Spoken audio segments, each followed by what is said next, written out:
going on, guys? I'm here today to talk to you about Texas rigs and the different types of ways I like to rig it, whether it be hook size, line size, and the different types of baits I like to use. So, to start, for a Texas rig, you need a slip sinker. That right there is some tungsten, but if you only have lead, you can get away with throwing it. The next thing that you'll need is a EWG style hook, similar to this, anywhere from like a 2-aught up to a 5-aught, or for heavy cover, even like a straight shank flipping hook like that doesn't have too much bend in it. The other thing I like to do is, depending on the cover and whatnot, I like to throw like just a little bead in there, which, and I'll show you once I get it rigged up, it creates like a clacking noise, which sounds like a crawfish. The next thing that I like to do is I like to peg my weight. So I'll use a little bobber stop like that, slip it onto my line, just like that.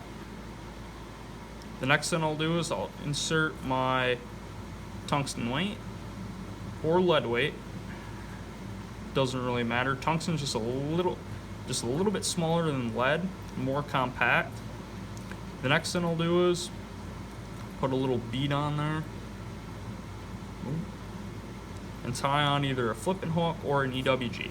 Most of the time I like to flip with an EWG. This is a 3-aught Gamakatsu. I'll also go up to a 4 or 5-aught depending on the type of bait. So once that happens, tie that sucker on, just a standard fisherman's knot as I like to call it.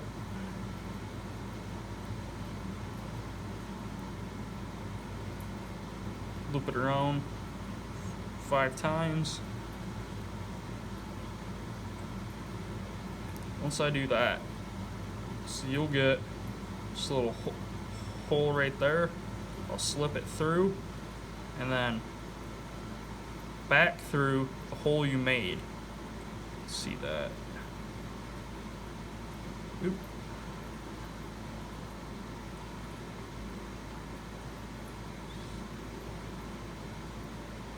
Just like that.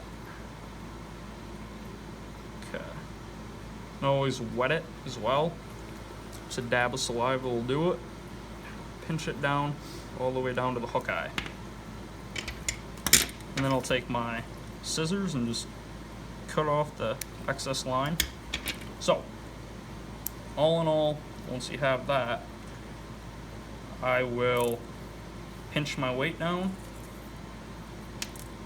right down. So that's your standard Texas rig, just like that. Some of the baits I like to use are like a craw type bait, like this Zoom Speed Craw.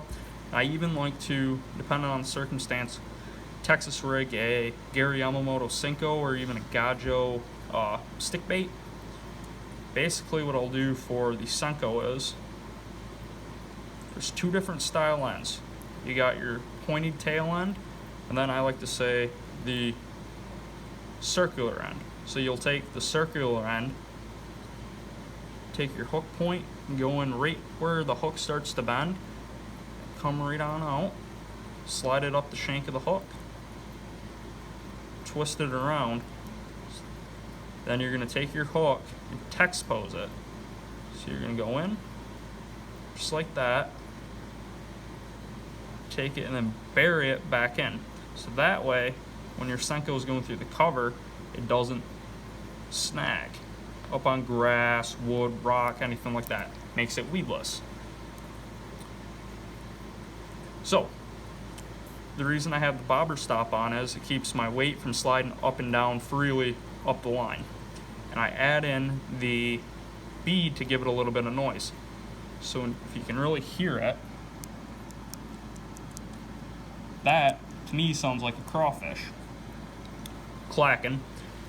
And I like to do that for different little bits of scenarios where it's harder to get a bite, so that way it gives it a little bit of noise. The other thing I like to do with the craws, and it's the same exact way, I'll take my crawdad, Texas rig it, and I'll go right through the top, up on through, slide it off the shank of the hook,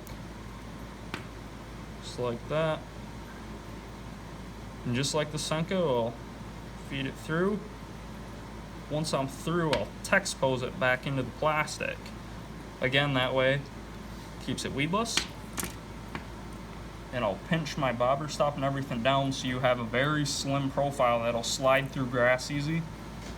Depending on the thickness of the grass, that dictates the size weight I'll use. This is a 1/2 ounce. I'll also go up to all the way up to like a 2.5 ounce, depending on the thickness of the grass. If I'm flipping a mat, I'll go as heavy as that. A lot of times a 1/2 ounce, especially at places like Black Lake, even the river in certain areas, you can get away with flipping it. And I'll go down to as even light as a 1/16 if it's very sparse grass. Again, just depending on the thickness of the grass or the cover you're in. The heavier weight you use, the faster obviously it'll hit the bottom. And depending on if you want a reaction strike or not, that also dictates the size weight I use. But all in all, that's your standard Texas rig, just like that, guys. Very compact profile. It's weedless and can be fished pretty much any time of the year, whether it be around grass, wood, rock, for smallmouth or largemouth bass. I prefer a craw style bait. You can also use a creature style bait as well as the Senko like I showed, but all in all, that's my favorite way to rig it.